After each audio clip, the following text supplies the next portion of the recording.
This is Dr. David D. Schein for Global Politics, and welcome for another exciting edition with my co-host and expert from UK, Ian Pelham-Turner.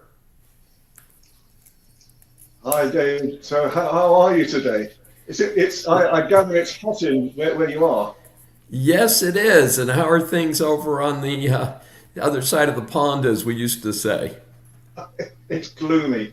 Yeah, we've been having almost hurricane conditions Oh in my the goodness. in London, where I've been living. Well, not where I am living. um, and hopefully the wind's not going to blow us all away. And I think the reality at the moment is that we always talk about the weather in Britain, because it seems to be one of our prerequisites that if all else fails in conversation, we can always talk about the weather. But I think we've got a lot to talk about this time. We certainly do. And of course, there was a major movement in the United States over the last week. And of course, it depends on your perspective on economics. But as you know, we had a surge in inflation during 2022 and 2023. And in 2023, the Fed, which is allegedly a non-political entity,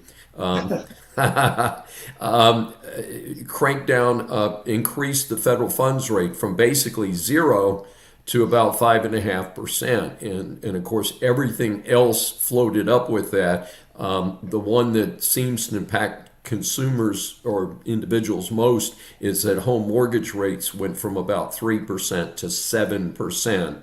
And that took a lot of people out of the housing market. In fact, it's a piece in this year's presidential election that people can't afford to buy a house. And that's tied to something in the cliche of the American dream is that, you have your house, your 2.5 children, the dog, things like that. I get it. And obviously we're looking at it in this country as well, because I think you dropped 25 points, haven't you?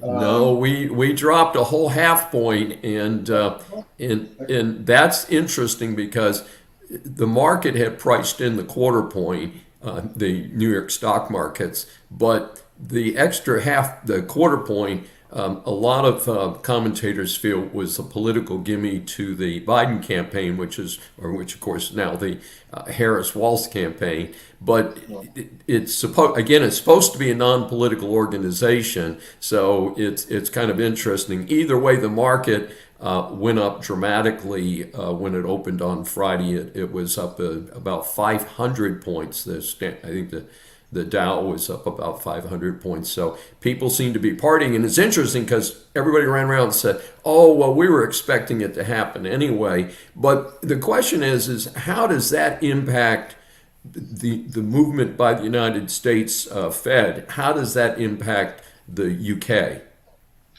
Basically, what happens in the US one day happens in UK the next. We didn't go. We dropped 25 points a couple of weeks ago now, and the Bank of England is saying no more, no more. We'll put up interest rates. It will put up inflation. No more, no more.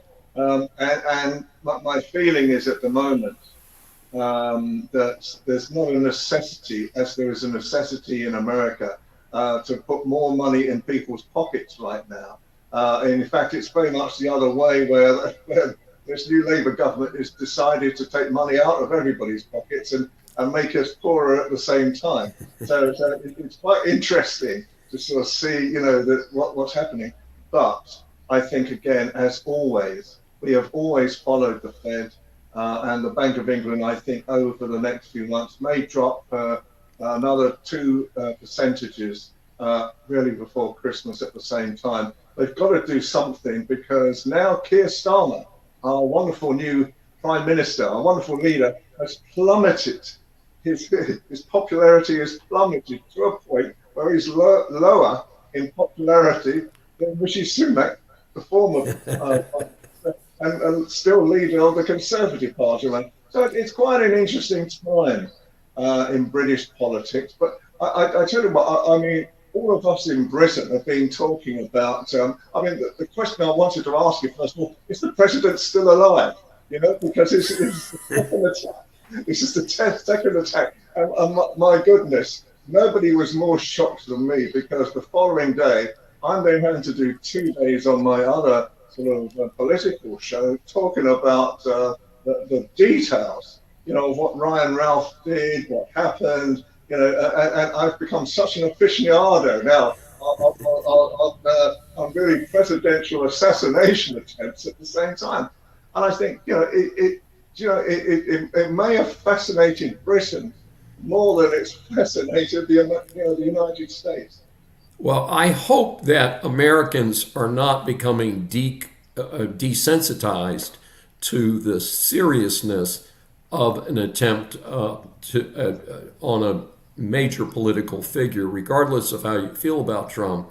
The reality is that it is bad for a country and it's bad for government to have a leader assassinated. And of course, we've seen what happened in Haiti over the last year or two. And I am friends with the speechwriter for Prime Minister Abe over in Japan. And even though he had resigned from office before he was assassinated, the assassination just left ripples in the country. So it's not something to be minimized, but I think it's there's a real concern it's become political and not a serious matter. I don't know whether a lot of these questions have been answered since, but the things that we looked at first of all was how did a potential gunman stay in a golf course, even in a shrubbery, for 12 hours?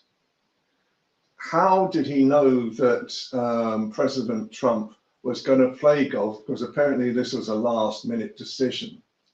And when Ralph was arrested, if you listen to the tape, and there's, from the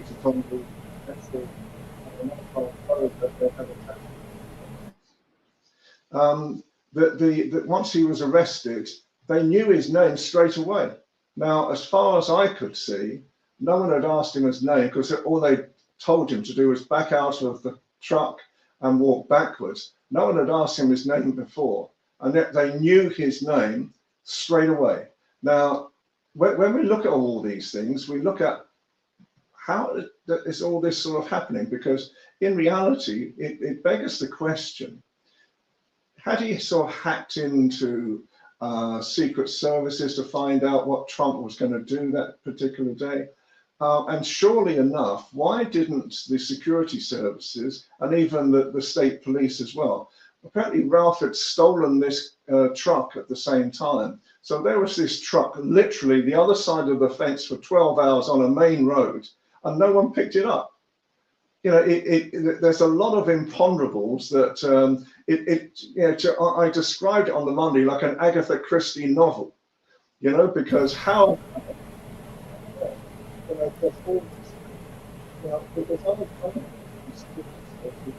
CIA and the secret services as well in America, they're just as on the ball as we are in Britain at the same time. I don't get it.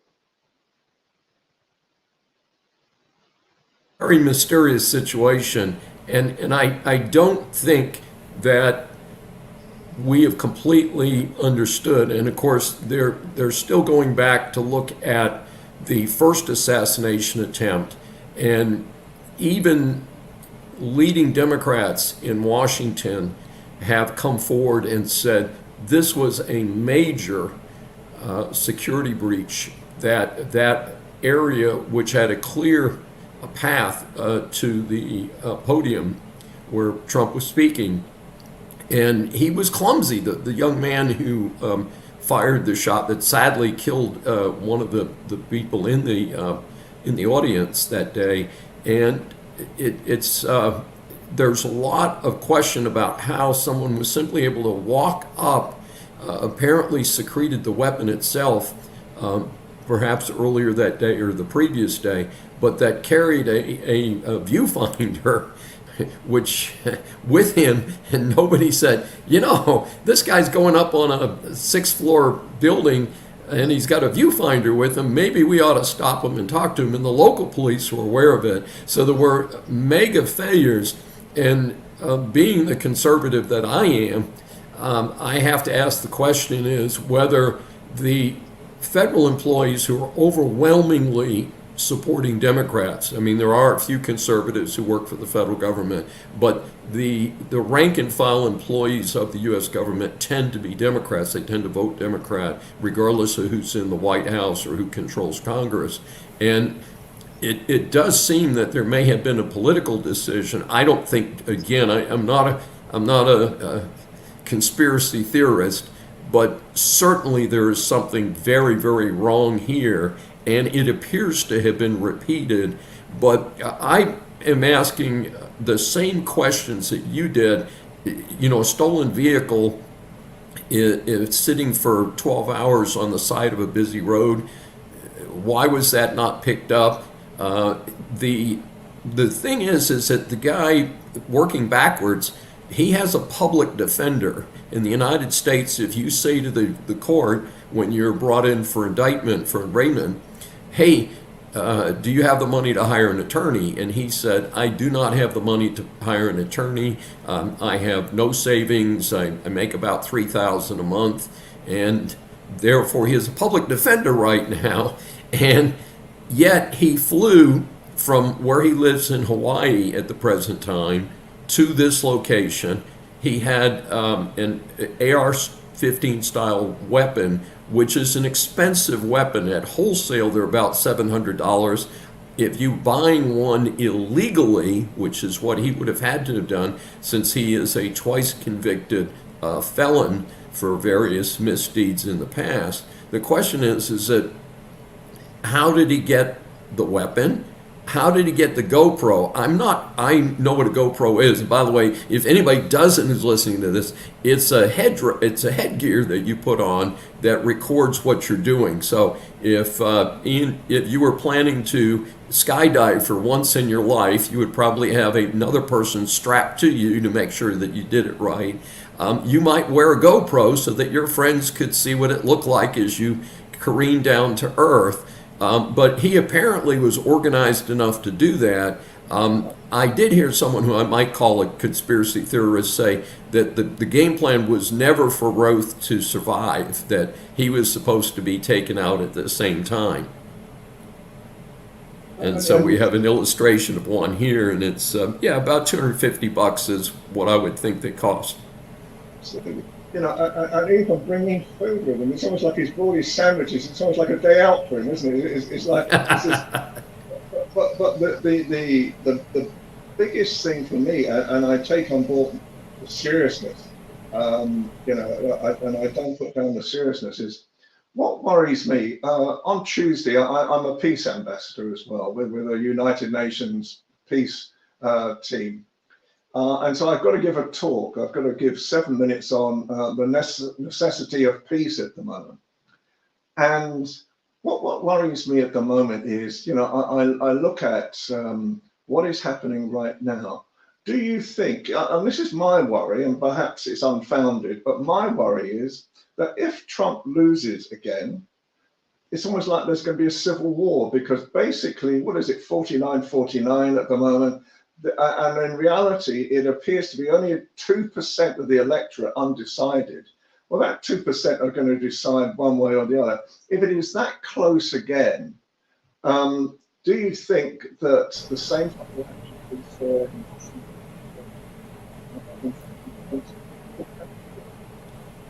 Yes, I think that we hear this largely from the heavy campaigning Democrats claim that, Trump is Hitler and Trump has all these bad things. And my immediate response, and as we've talked about before, Ian, I am not a Trumpster, as they say here in the United States. I'm a true conservative.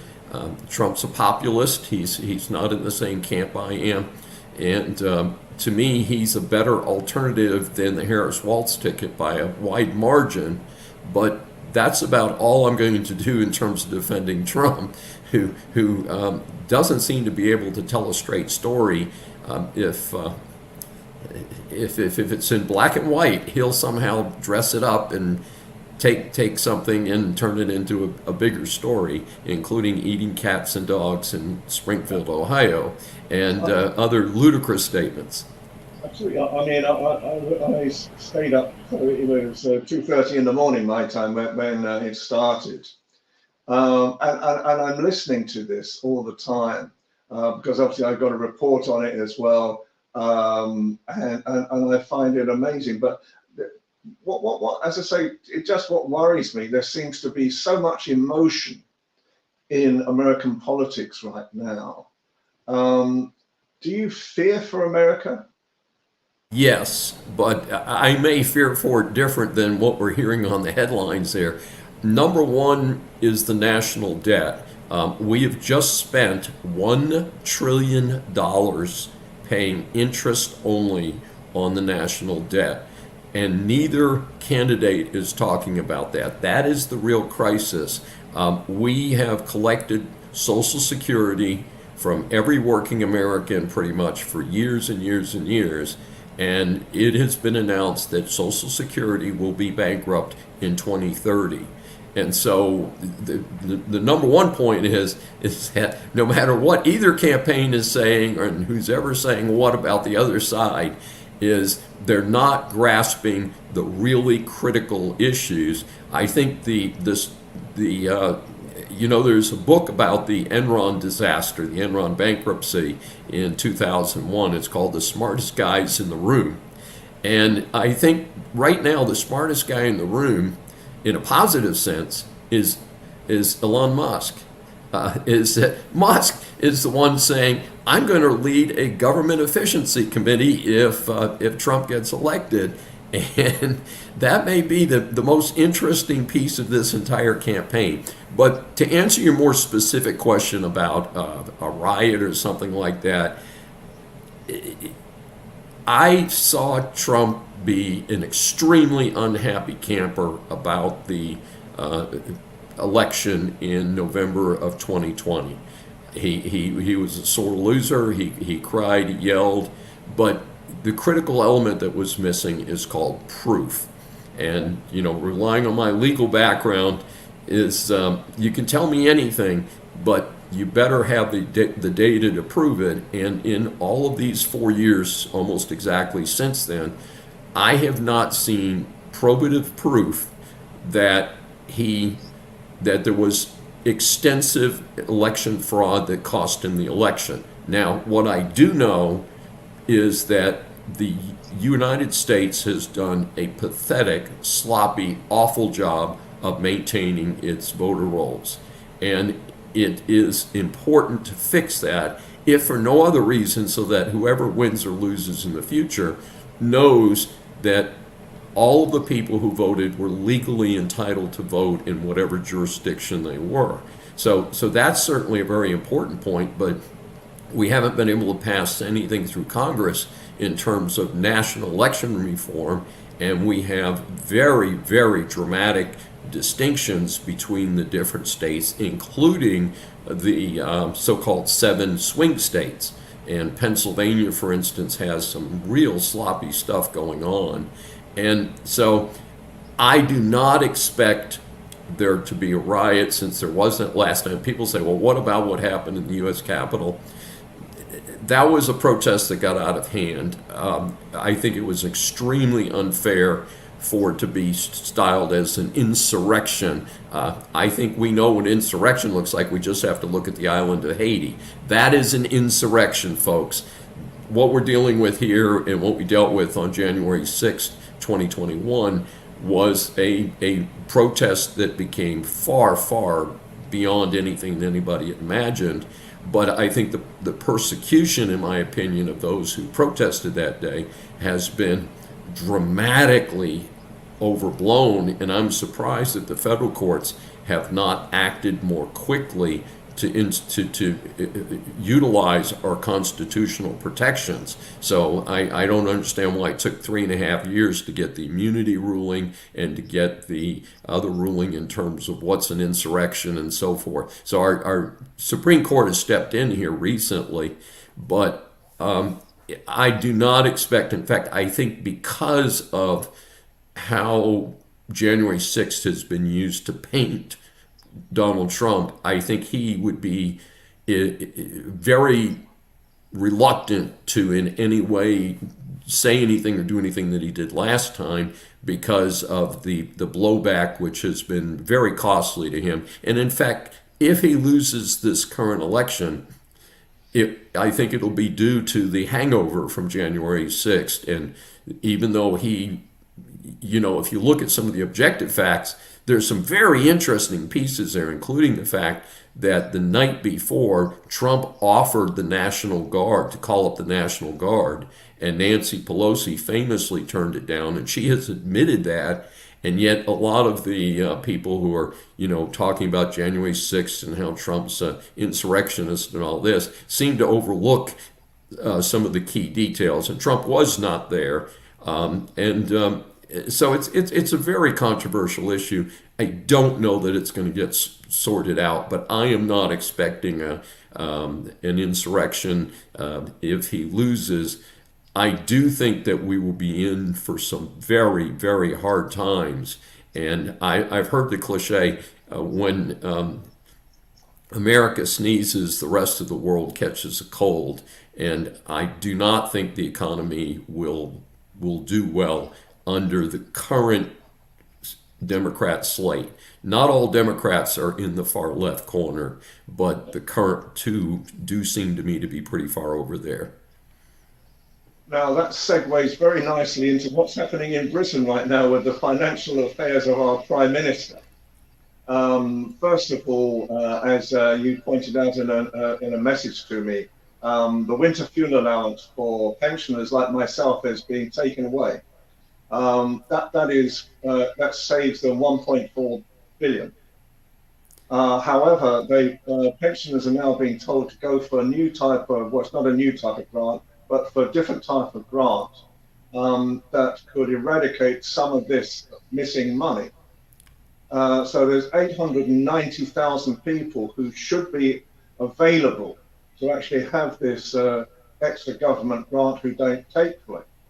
Now, the reality is, so this is where I'm wondering where the economic survey of the government goes to, because 890,000 of these pensioners who could get a new grant is way and above the amount of money they will save on 1.4 billion on the winter fuel allowance.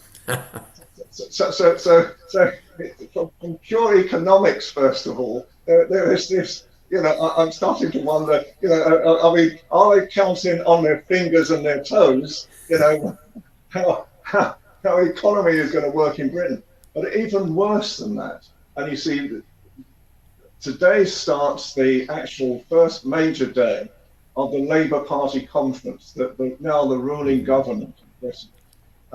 And all the major MPs, so Keir Starmer and his wife, Rachel Reeves, the financial secretary, have been coming under fire as well, because basically they've all been taking gifts.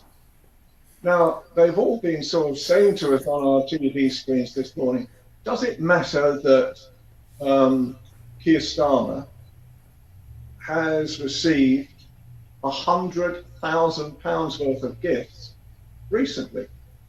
Does it matter when he's worth 7.7 million? Mm-hmm.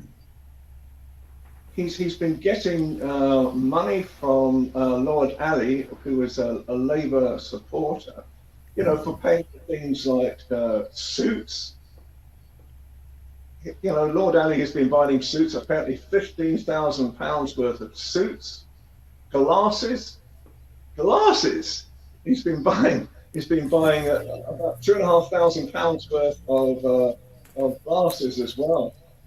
And I'm thinking, at a time when they're talking about austerity through the back door. We don't want to call it that, but that is what's going to happen because there's going to be a complete clampdown on the financials, apparently, and especially amongst some of the grant services that are given to poor people in Britain at the same time. Yet, even the Deputy Prime Minister at the moment, she went on a trip to New York and was given the apartment for free in New York. Yeah. And so she looked at it this morning. She looked surprised this morning when it even came up as a topic of conversation. It's almost like they expect gifts. It's almost like they expect on top of their wages. So I think Keir Starmer's salary is something like about £167,000, which is a lot of money to most people. Yes. Then he has to have his suit bought. His wife apparently received something like about £15,000 worth of dresses, allegedly, again, with all of this. And I'm thinking, where has politics got to, where politicians, who are quite wealthy people in the first place, they expect to have gifts? Now, do you have the same problem in America? Yes, though we've had a rather famous prosecution. We have a state senator, a U.S. senator in New Jersey, Bob Menendez, and he was accused of being paid off, and he was in a trial, I think, in 1919. Yeah, in 2019, and it was a hung jury. So, and they didn't retry him. But the FBI went after him and his wife for extensive gifts. The key element was it was from foreign governments and allegedly that did it, but he was convicted on number, and he just very recently resigned. So we take the gift giving, apparently you can give it to the campaign, but there has definitely been some controversy. In fact, you may be aware that there's a group of young members of the House of Representatives who are very far left, and they call themselves the Squad. Dr. Schein calls them the Squalids, and they and two, I think, have lost so far in primaries this year. I think that the tide is shifting a little bit, which may be an omen for the Harris-Walz ticket, by the way, by itself, the omen there. But the thing is that we really should not, I mean, these politicians are actually, by the way, a U.S. representative and senator makes about what your prime minister makes. So I think that's, compared to the average American, they make about 2.5 times what the average American income is. So it is disturbing to me, and the question is, nobody gives a gift to a non-family member without expecting something in return. And heck, by the way, I'd like to be on that list to get some suits and shirts. I mean, that stuff's getting expensive. Well, I just find it unimaginable what is happening right now. And can I just change the point again, because you were talking about how seriously we have to take what is going on in the world right now and where the potential war zones are. And I don't know whether you know, I was in Lebanon last year. No, I didn't know that. That's scary. And I was taken to meet Hezbollah as well. Wow. And had, because of what was wanted of me at one time, it was really to see all the parties as well at the same time. And what I'm looking at right now is, we keep on hearing that America is trying to do things, but are they or not? What's your take on what is happening in the Middle East as far as America is concerned? Well, I am afraid we're going to have to answer that question on our next episode, because we're just about to run out of time today. But I am certainly glad you were not there last week when radios and pagers exploded in what was apparently a 15-year project of the Israeli Secret Service. So something rather amazing. But I'm awfully glad you're back home at this violent time in the Middle East. And for our audience, we have been talking with Ian Pelham Turner in England, and this is Dr. David D. Schein in Houston, Texas. Thanks for joining us.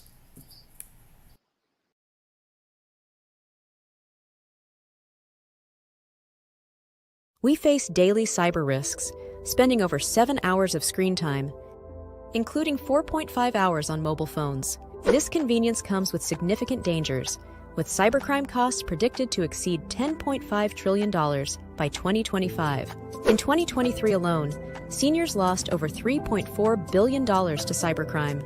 Our goal is to make social engineering concepts of cybersecurity easier to understand. We work with business teams, senior living facilities, investment companies, and educational institutions, both individually and in groups. We offer real-life examples to help you recognize and prevent attacks, with sessions available both in person, in selected regions, and remotely. Schedule your training session, or to learn more, contact us today. Call us at 847-845-9360. Email us at info@cybersecurityeasy.com. Protect your team and family with cybersecurityeasy.com.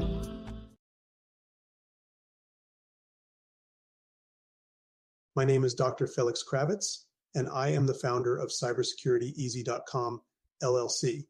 We live in a world full of vulnerabilities and cyber risks. We spend almost 4.5 hours a day on our mobile phones. It's over 7 hours of screen time daily when including computer use. We often forget that this convenience comes with risks. Published data predicts that the cost of cybercrime will exceed $10.5 trillion in 2025. These numbers encompass not only businesses, but also each one of us, including our children and our parents. In 2023, the FBI reported over $3.4 billion lost by seniors aged 60 and older. Cybersecurityeasy.com LLC's initiative is to massively support the community by providing cyber safety coaching and improving social engineering awareness. Our goal is to make social engineering concepts of cybersecurity easier to understand. We work with business teams, seniors, and educational institutions, both individually and in groups.